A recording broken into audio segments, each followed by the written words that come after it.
Dito yung mga manok na nakakulong pinakawalan nila. So dito na daw nagbahay. Kaya ayun, parang tinabad na silang asikasuhin. Pero kaprom tingnan nyo naman itong kalati tricolor na ito. So yung ganito ko hindi umuunlad. Hindi ko alam bakit gano'n. Napakaganda nito. Gusto ko to sa kubo ko. Pwede ba nang akin na lang to? Bilhin ko na lang. Ha? Grabe na, 1,000 daw itong napaka... Doon nila ako bibili sa guwa, mas mura.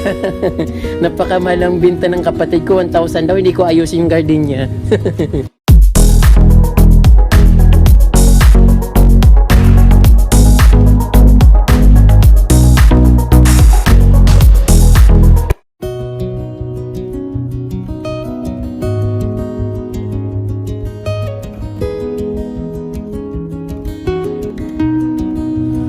Hello mga kapromdi, magandang araw sa inyo.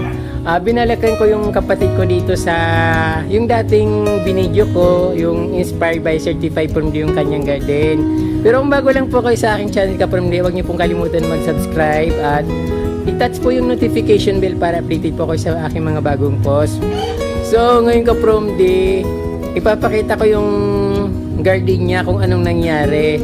So maganda pa rin naman, kaya lang ito gusto kong ipakita sa inyo at talagang maganda, yung mga halaman maganda at makapal, kaya lang hindi niya inaasikaso pero maganda pa rin, konting retouch lang, so okay na.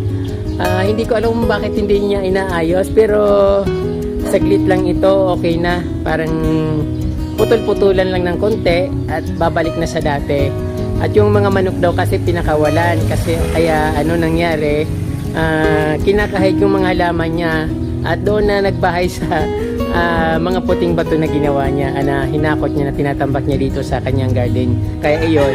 Pero okay lang, pero siguro konting retouch sila ang babalik niya sa dati. So ito kapromdi, tingnan natin, baka may magagawa pa akong ano tawag doon? May magagawa pa ako para sa garden niya. So ayun yung kapatid ko naglalaba sa tabi ng puso. Talagang sarap ng pakiramdam kapag nasa probinsya. Sa likod may mga palayan at may nag-aani ng palay. So ito yung munang halaman dito ipapakita ko sa inyo. So maganda siya at lush, saka madalas ang ulan dito kaya yung mga halaman matataba at namumulaklak katulad nito. Mayroon ako nito sa ilalim ng, akala ko kamya yung nakatanim do sa may ilalim ng lababo kasi makapal na rin, so halos gumanito na rin pero wala pa siyang bulaklak at ayun, dumadami na. Pinuputol ko nga kasi baka pasukin ng ahas yung kubo ko kasi pag mga kawain talagang takaw sa yun, parang nag-aakit ng ng mga hayop or mga nilalang na iba para doon sila magbahay. So yung kapromdi, nakikita niyo yung garden ng kapatid ko, puro sinampay nga, sabi niya wala na siyang maisip na gagawin. Sabi ko konting ayos lang naman at putulin yung mga halaman para maging bumalik sa dati, yung mga makakapal na pinutulan niya raw kaso pero parang kulang pa. At yun nga kapromdi, yung mga manok binahayan na at natatalo daw yung mga halaman. So dito yung mga manok na nakakulong pinakawalan nila. So dito na daw nagbahay. Kaya ayun, parang tinabad na silang asikasuhin. Pero kapromdi, tingnan nyo naman itong kalati tricolor na ito. So yung ganito ko hindi umuunlad. Hindi ko alam bakit gano'n. Napakaganda nito. Gusto ko to sa kubo ko. Pwede ba nang akin na lang to? Bilhin ko na lang. Ha? Grabe na, 1,000 daw itong napaka... Doon nila ako bibili sa guwa, mas mura. Napakamalang binta ng kapatid ko, 1,000 daw, hindi ko ayusin yung garden niya. Ayun kapromdi, napakabarat ng kapatid ko. Ang mahal-mahal ng halaman na binibinta sa akin. Pero napakaganda niya kapromdi kasi yung ganyan ko hindi gumaganda at nawala na nga. So ito yung halaman ng kapatid ko kapromdi. Kunting lang naman dito. Parang putol-putulin lang kasi nagsasanga-sanga na. Ayan, nagputol, hindi ako makatiis, pinutol ko na yung sasanga-sanga na hindi kasi magandang tinan, parang bruha na hindi nagsuklay, parang ganon. Parang kumbaga sa buhok dapat sinusuklayan yung halaman. At yung croutons niya kaprom dito, ang ganda-ganda niya na. At ayun, napakaganda ng kanyang halaman. So yung ilalim ng dahon na ito ay ayan, nakikita niyo yung ilalim niya na mas maganda yung ilalim kaysa sa ibabaw. At ito naman yung ibabaw niya. So mas maganda ito kapag nainitan. At syempre lalo ito kaprom di super ganda nito kapag summer. Kaya lang dito kaprom di sa province, mix ang dito, minsan uulan, minsan iinit, kaya hindi masyadong lumalabas yung ganda niya. Pero ito napakaganda nito sa lalo pag nasa paso, nagiging yellow ang dahon nito, pure na yellow, tapos sa ilalim niya ay pula. So ganun yung na to, yung crouton. Ayan, so yung ito nga kaprom di, so hindi ako makapasok dito sa garden niyang maliit. Ayun, may mga manok binabahayan, at yung bunsa kaprom di yung niyog na yung coconut na bonsai, ayun laki-laki na pinabayaan nila. Sabi ko tatanggalan ng ugat para hindi lumalaki ng ganyan. Parang hindi na siya bonsai mas malaki pa sa akin, antayin niyo na lang daw na mamunga. So yung bunga niya wala ring balat kasi walang balat yung puno. At ito, napakagandang kalatiya. Ito yung nasa harap ng kubo ko na pinuputol-putol ko kasi masyadong payat yung katawan niya, ang taas-taas, kaya dapat pinuputol para hindi natutumba. So katulad nito matibay siya. Pinutol na to. Kaya medyo matibay yung puno niya, malaking puno. At ito, pasukin natin dito yung medyo masukal na kaya halamanan niya. At yung pinabayaan na talaga kaprom di, ang sarap nitong ayusin yung alocasia. Ayan napakaganda nito kapag medyo na arawan ng konti, nagiging neon na glossy ang dahon nito. At syempre yung shamrock na purple, ayan, parang hinalukay na rin kung nakikita niyo yung niyo. Pero maganda sana, hindi lang naalagaan ng tudo, ng gusto. At yun, napakarami nga. May yung mayroon din sila mga mamahali na dito, aglaw. Kaya lang yung nag-aalaga hindi masyadong binibigyan ng pansin. Ito, maganda aglaw na ito parang bibihira nga lang yung may ganyan. So hindi naman siya rare, pero maganda siyang tingnan kasi kakaiba. At yung syngonium, I think galing ito sa akin. At itong syngonium na ito, hindi naman to gumagapang pero pagdating dito sa probinsya, ayun, siya, nagiging balagon ba tawag doon? Hindi ko alam Tagalog yung balag, parang gumagapang siya. Nung sa Baguio kasi nakita ko, dumadami lang siya ng dumadami pero hindi gumagapang. Ayan. Parang lagi lang siyang may supang din sa lupa. Din ito yung neo na syngonium. Ayun yung aglaw na parang birkin. Hindi ko alam kung birkin yan kasi maganda siya. Pero mukhang aglaw. Ayan. At yung sabi niya yung winter melon na pipirom niya, iyon, naparami niya na ro yun. At may tinuturo sa akin na marami na nga naparami niya. So ako yung pinanggalingan ng winter melon na pipirom niya na yan. So ako yung nawalan, parang hindi ko alam kung mabubuhay pa yon. Ayun, napakasukal ng halaman niya dito, dapat pinuputulan talaga. Ayun, wala na silang time yata mag-alaga ng plant. Maganda sana. Ayun. So sa harap naman niya may alagang kalapate, may manok, may sisiw. Ang sarap sa pakiramdam kapag may mga manok sa paligid ng bahay. Kaya lang problema, kinakahig yung mga alaga mong halaman. Saka ang sarap niyang gawing tinola kapromdi kasi native siya. Yung alocasia dati kapromdi na maliit lang, ito na nasa lang siya, nasa itim na plastic na lalagyan yung hindi ko alam kung anong tawag sa plastic na yan, basta yung itim na plastic. At ang laki-laki niya na, so yung ugat niya siguro lumubog na sa lupa. Ayun, may doyan pa sila dito. At syempre dito ka from the napakalas nito. Hindi ko alam yung pangalan nito ka from the, pero ang ganda niya ng tingnan. Kung dati ang liliit niya na, ang liliit lang niya, pero ayan na, ang ganda na. At yung alocasia na yan, ang laki na. Dalawa sila dito sa harap mismo ng kanyang pasukan sa bahay. At ito ka from the, yung pinagmamalaki niya sa akin na ano raw, yung pipirom niya, ay naparami niya na nga ka from the, samantala yung sa akin di dumadami. Ayun, dito lang siya sa lilim, pero yung pipirom niya ako kasi nasa lilim din, pero bakit hindi dumadami? Ayun, tapos may mga bigonya rin na dito nakatabi siya. At ito syempre yung ka from the, maganda rin itong bigonya na ito. Maganda yung pagkakulay niya, green, pink, na may silver na parang palamuti na silver. Ayun, yun yung nakikita nyo, maganda siya. So marami akong ganyan, sa akin nga nang galing yan. Pero yung kulay nung bigon niya sa akin, iba, kulay pink.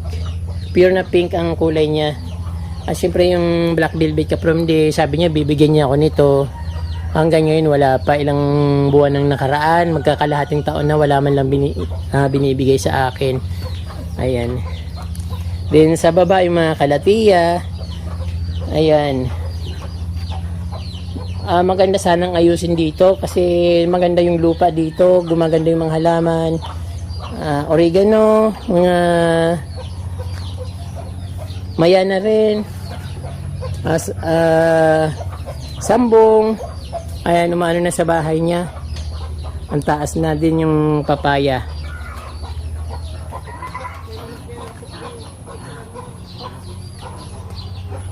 Tingnan ko nga dito sa likod. So ito, hindi ko alam kung halaman ito. I think halaman ito, hindi naman to oregano. Ito yata yung namumulaklak na pula or puti. Ayan. So ayun, walang kaayusan dito sa likod, hindi nila inaayos dito. So ayun nga pala, kaprom din nakalimutan ko yung malunggay na pula, napakarami. Ano yung sasabong ka? Sabong. Ang laki naman yan.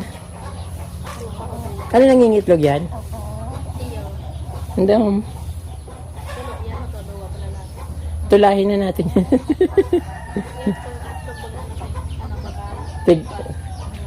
Paramihin nyo. Naghihilom-lom. Sigis na sugok. Ay, parang 45 days. So, ang ganda ng manok. Ito kaprom di yung pulang pulang malunggay sa kapatid ko, napakarami. So galing din yan sa akin. Humingi lang siya ng siguro konti lang, tapos nagreklamo din siya nakakaboy, kaya binigyan ko siya ng binigyan. Ito pa yung pala tinatanim niya sa paso na napakarami na ito. At syempre sa tagal na yun, syempre namatay na rin kaprom di yung iba niyan. Napakarami kasi. Kaya ayan. Ang gandang tingnan kapromde, kung sana yung pwedeng gawing bonsai, maganda. Kaya lang yung pinakapuno niya parang lang, walis tingting lang yung puno niya. At siyempre kapromde, kapag siya, tumagal na, natutuyo siya. Ang dito, dapat tanim ka lang ng tanim nito. So pag mataas na at nakikita mong natutuyo, naputulin mo na kaagad yung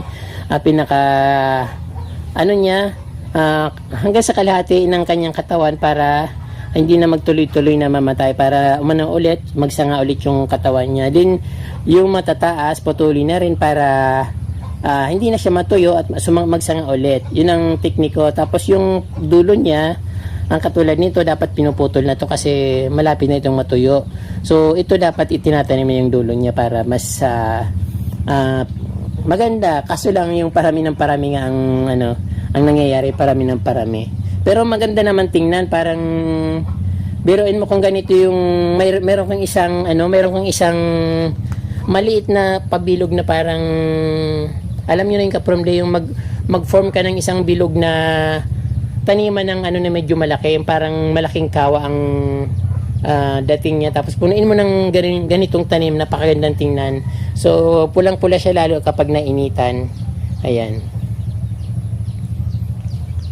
Siyempre kaprom di, gustong gusto ko yung ipakita sa inyo dito yung yung palayan. nag-aani sila ng, ayun, tatakbuhan ng mga sisyo. May anihan ngayon ng palay dito sa kanilang likod. Ayun. So napakagandang mag-ano dito, magmuni-muni. Lalo pag yung bandang umaga, titingin ka dito sa likod, tapos overlooking yung Isarog. Medyo maulap nga lang kasi tag-ulan na ngayon dito. At yun, anihan pa rin.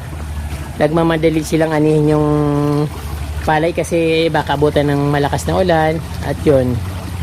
At yung may saging dito, napakasarap ng buhay sa probinsya ka, from di. Umuwi na kayo dito. Ang saya-saya. Tapos ito may irrigation, so walang problema sa tubig. Dito sila naglalaba. Medyo malabo nga lang ngayon kasi ang lakas ng ulan kagabi. So yung tubig dito nanggagaling sa ilog. Kapag baha, siyempre kung anong tubig sa ilog, yun din ang tubig dito. Malabo. Ayan. Mas malamang na palaging malinaw ito kasi yung ilog naman pag walang baha, malinaw talaga.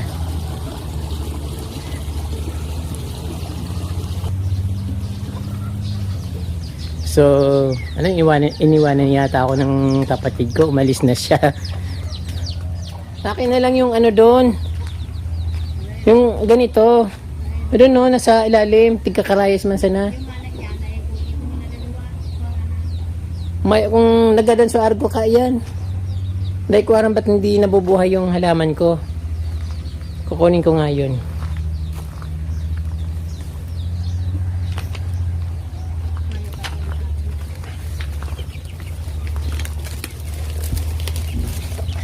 Okay na to.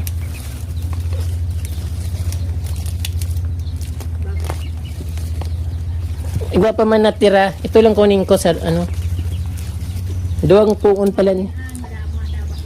Doang puon pala niyo. Pangit kasi ng lupa dun sa sa kubo ko.